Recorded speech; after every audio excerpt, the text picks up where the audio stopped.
नमस्कार दोस्तों। हमारी आज की कथा वैश्या की भक्ति। ठाकुर जी ने किस तरह उस वैश्या को उसकी भक्ति की लीला दिखाई। तो चलो करते हैं शुरू। कोई बहुत बड़े संत थे, अपनी जमात को लेकर घूम रहे थे, जिसमें बहुत संत थे। एक बगीचा उनको दिखाई दिया। उस बगीचे में जाके वो रुके। बहुत सुंदर बगीचा था। संतों ने सोचा कि यहाँ जमात रुकेगी, बगीचा अच्छा है, यहाँ कीर्तन होगा और ठाकुर जी विराजेंगे। ठाकुर जी का डोला वहाँ रखा गया। वहाँ कीर्तन प्रारंभ हुआ और भगवान की आरती शुरू हुई। आरती में सभी संत वहाँ नृत्य करने लगे। जिस बगीचे में आरती हो रही थी वो बगीचा एक वैश्या का था और ये संतों को नहीं पता था।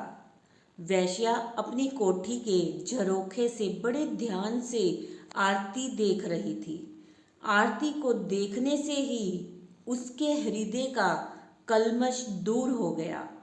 कल्मश अर्थात दाग, उसके हृदय पे जो दाग थे, पाप थे, वो सब दूर हो गए। सत्संग में बड़ी शक्ति होती है, इसको कोई समझे या ना समझे। यद्यपि उसने आजीवन वैश्यावृत्ति से पाप ही किया था, उसके मन में इच्छा जागी कि मैं पास जाकर इस आरती को देखूं और ये भी देखूं कि यह कैसे प्रेम से भगवान का नृत्य कर रहे हैं। वो वहाँ से चली गई और आकर के दर्शन किए। दर्शन के बाद सोचने लग गई कि असली जीवन तो यही है, मैंने तो सारी उम्र पाप कमाया है। वैश्या सोचती है कि हमारे पास इतना धन है, वो किस काम आएगा, क्यों ना इसे प्रभु को भेंट करूं। वैश्या समझ गई कि ये भोले संत हैं और यह नहीं जानते कि यह वैश्या का बगीचा है।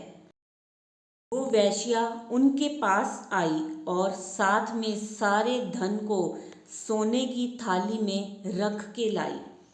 उसने वो धन संत जी के आगे रखा और बोली, महाराज, इस द्रव्य का आप अपने भगवान को भोग लगाएं, यह मेरी विनती है। यह कहकर वो रोने लग गई। संत सबका पैसा नहीं स्वीकारते। संत पूछने लग गए कि तुमने कहाँ जन्म लिया, तू कौन है। वैश्या चुप रही कि मैं क्या कहूँ, केवल रोती रही। फिर महात्मा बोले, अरे देवी, तू सच सच कह दे, तू कौन है, तू चुप क्यों है। सबका पैसा संत स्वीकार नहीं करते।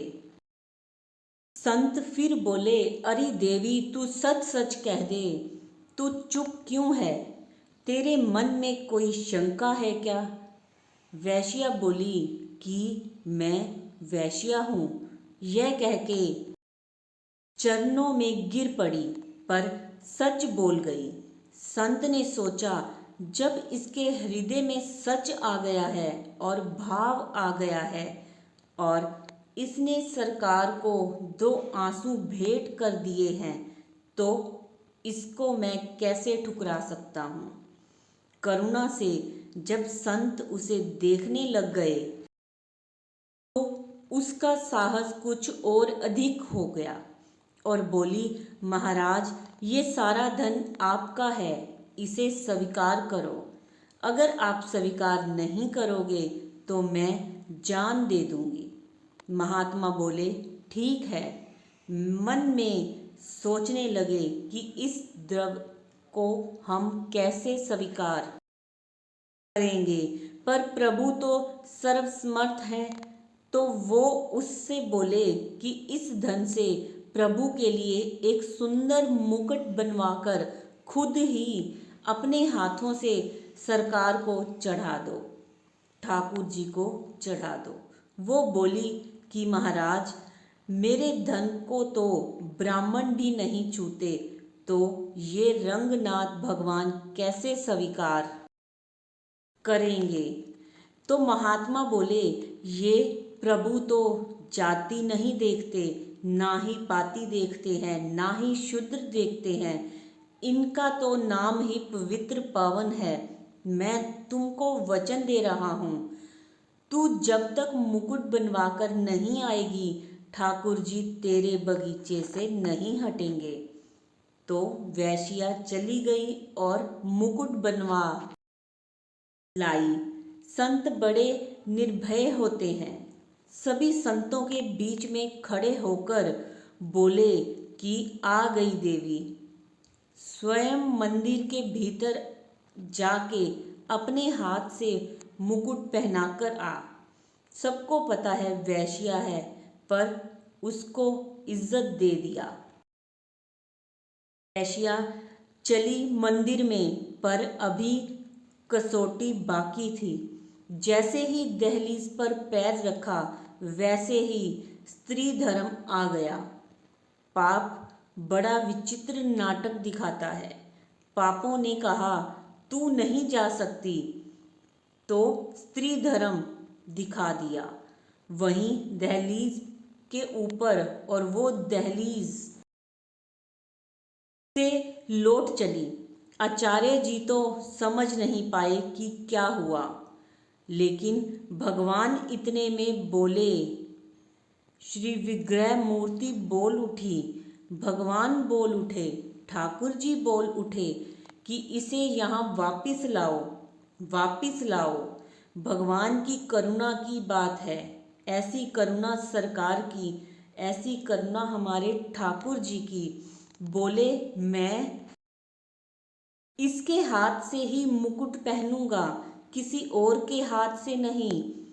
तो संत महात्मा ने कहा कि देवी लौटती क्यों हो। बोली, महाराज लौटने की ही बात है। बोले, बात बूत कुछ नहीं है, सरकार की आज्ञा है, ठाकुर की आज्ञा है, जल्दी जा। वैश्या घुस गई फिर अंदर मंदिर में। एक और चमत्कार हुआ। जब वो वैश्या मंदिर में प्रवेश करी, जब वो मुकुट पहनाने लगी, तो भगवान ने अपना सिर झुका लिया। कहने का अभिप्राय, भगवान केवल अपने भक्त का भाव देखते हैं। उन्हें भक्त का प्रेम ही प्यारा है, राम ही केवल प्रिय प्यारा। इसीलिए अंबेडकर छोड़कर केवल सच्चे हृदय से भक्ति ही करनी चाहिए। जय जय श्री राधे, जय जय श्री राधे। तो देखो दोस्तों, किस तरह ठाकुर जी ने उस वैश्या को अपनी लीला दिखाई कि जब वो मुकुट पहनाने आई, तो भगवान ने अपना सर झुका लिया उसकी भक्ति के आगे। तो कथा कैसी लगी कमेंट्स में ज़रूर बताएं, और एक बार जय श्री कृष्णा ज़रूर लिखें। धन्यवाद।